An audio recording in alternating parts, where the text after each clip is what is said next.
Vous vous demandez pourquoi vous êtes anxieux sans comprendre d'où ça vient.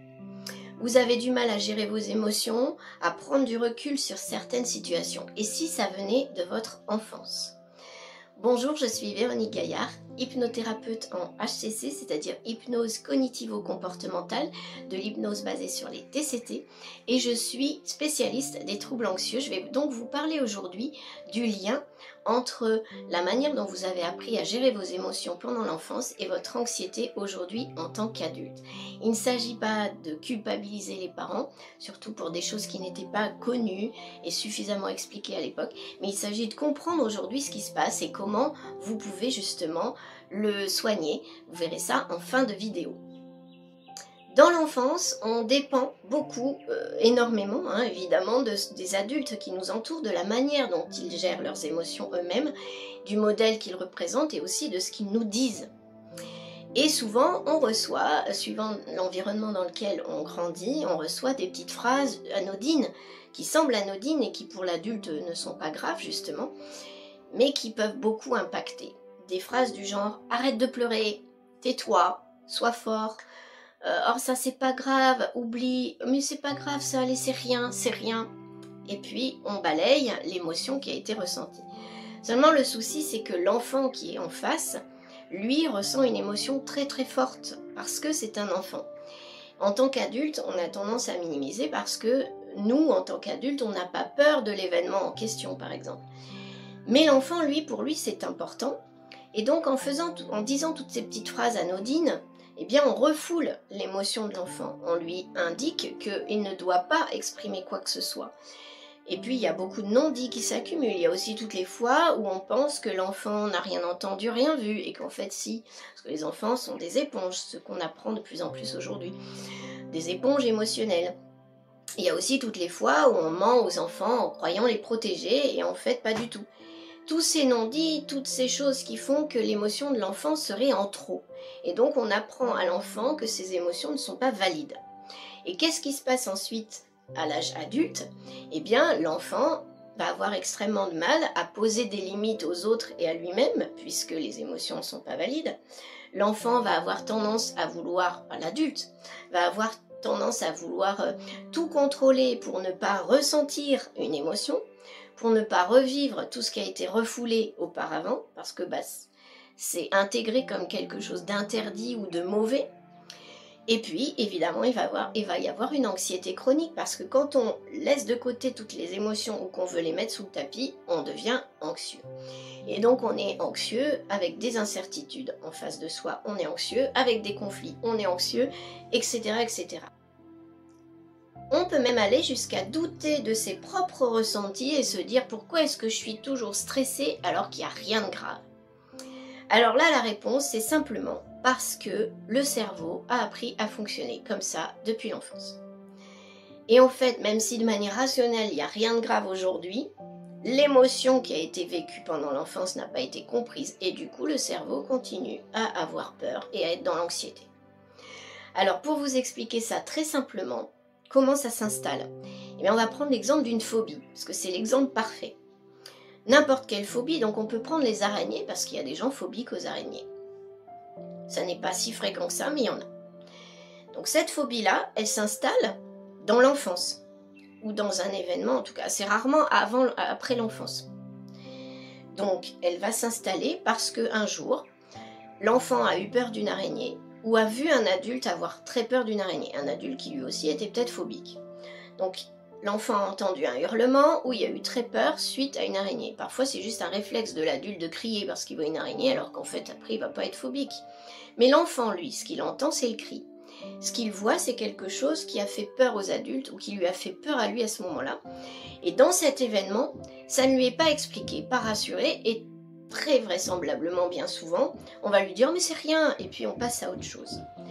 Sauf que l'enfant a eu très très peur et ne comprend pas ce qui se passe. Et en plus à ce moment-là ne sait pas si l'araignée est dangereuse ou pas, etc. Souvent c'est très petit que ça arrive. Donc le cerveau indique à l'enfant, en tout cas l'enfant indique à son cerveau à ce moment-là, c'est le même jeu qui se fait, c'est un jeu, un équilibre. entre ce que le cerveau comprend, ce que l'enfant veut comprendre, veut entendre. Et à ce moment-là, ça devient araignée égale panique, égale peur. Donc, voilà l'apprentissage qui est fait ce jour-là.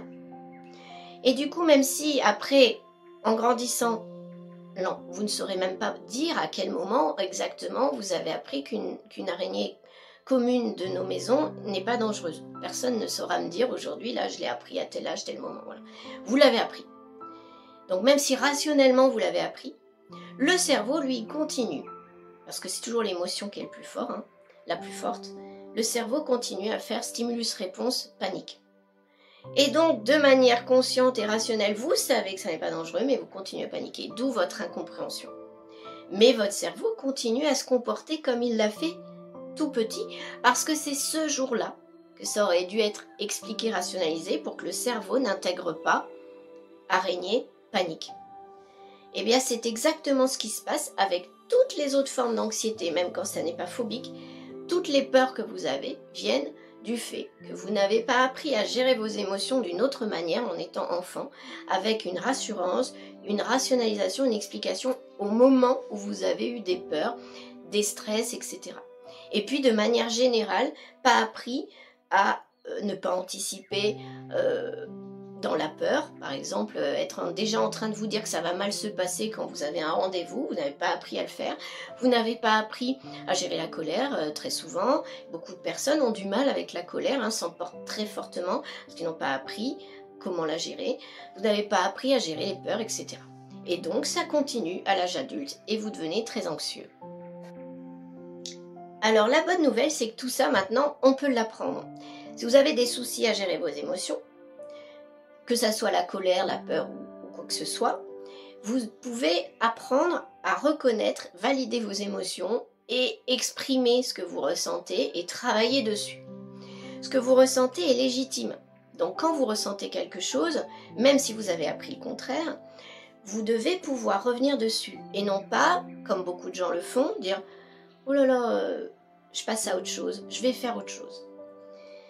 On va conseiller de se focaliser sur autre chose quand on est dans la panique, mais il ne s'agit pas de ne pas prendre en compte la raison de la peur que vous avez à ce moment-là, la raison de votre émotion. Il faut aller travailler dessus, il faut aller en parler. C'est pour ça d'ailleurs que les femmes ont plus de facilité à sortir de tout ça, parce qu'elles parlent plus facilement, parce que petites, on leur a plus autorisé à pleurer par exemple, qu'aux garçons. Tout ça s'explique. Donc, exprimez vos émotions et travaillez dessus. Posez-vous des questions. Pourquoi est-ce que j'ai du mal à dire non aux autres? Pourquoi est-ce que le regard des autres fait que je me sens tout le temps jugée? Et vous allez avoir des réponses, elles vont vous venir, vous allez pouvoir travailler dessus.